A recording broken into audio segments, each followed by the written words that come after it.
Assalamualaikum warahmatullahi wabarakatuh. Perkenalkan, nama saya Aditya Kirelawan. Jawaban nomor 1, aspek-aspek dalam agama. Yang pertama ada aspek keridial.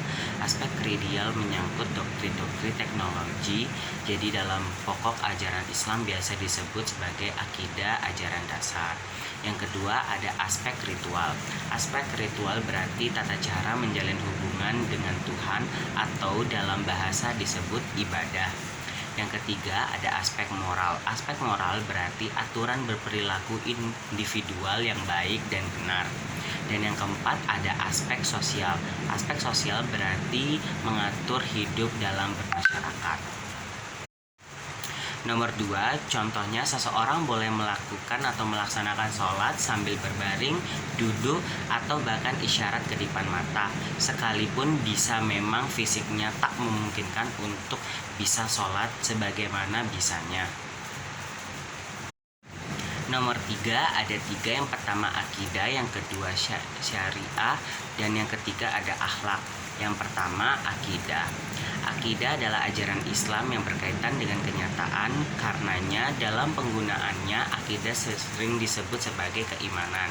Dan kedua ada syariah. Syariah Islam adalah keseluruhan ajaran Islam yang bersumber dari wahyu Allah Subhanahu wa taala. Dan yang terakhir ada akhlak. Akhlak adalah tingkah laku seseorang yang didorong oleh sesuatu keinginan secara mendasar untuk melakukan suatu perbuatan. Nomor 4, yang pertama ada Al-Quran, yang kedua ada As-Sunnah, dan yang ketiga ada Ittijah. Yang pertama Al-Quran. Al-Quran merupakan firman Allah Subhanahu wa taala yang diturunkan kepada Rasulullah SAW untuk seluruh umatnya. Al-Quran juga merupakan sumber hukum utama. Bila telah jelas hukumnya di dalam Al-Quran, maka tidak perlu mencari sumber hukum lainnya.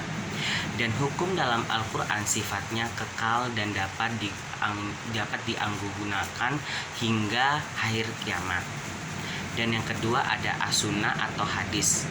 As-Sunnah merupakan segala perkataan, perbuatan, persetujuan, dan cara berpikir Rasulullah SAW yang direwayatkan oleh para sahabat hingga para ulama. Hadis yang ketujuh yang dapat dipertanggungjawabkan kebenarannya. Dan yang terakhir ada Ittijah. Ittijah yaitu cara ulama ahli fikih dalam memahami Al-Quran dan hadis. Ittijah dapat dibagi menjadi 2. Yang pertama ada ijma, yaitu sebuah kesepakatan ulama mengenai suatu perkara bila tidak ditemukan hukum yang jelas dalam Al-Quran dan hadis. Dan yang kedua ada Iqyas. Iqyas yaitu penentuan suatu hukum yang belum dan tentunya hukumnya baik dari Al-Quran, hadis maupun ijma. Nomor 5, ada 11 hal yang diharamkan dalam surat Al-Maidah ayat 3. Yang pertama, memakan bangkai. Yang kedua, memakan darah. Yang ketiga, memakan daging babi. Yang keempat, memakan daging hewan yang disembelih bukan atas nama Allah. Yang kelima, memakan hewan yang mati tercekik. Yang keenam, memakan hewan yang mati dipukul. Yang ketujuh, memakan hewan yang mati terjatuh. Yang kedelapan, memakan hewan bertanduk. Yang kelima, memakan hewan yang diterkam binatang buas. Yang kesepuluh, memakan hewan untuk berhala. Yang kesebelas, mengundi nasib dengan azlam atau anak panah. Nomor 6, An Abi Ruhayyatan min mimniyah sihirihi radiyalahum adum anna bin kola adinu yastihim hatun kulna mila qala illahi wal kitabihi wa rusulihi waliyamatil muslimin wa ammatihin. Dari Abu Ruhayyah Tamim bin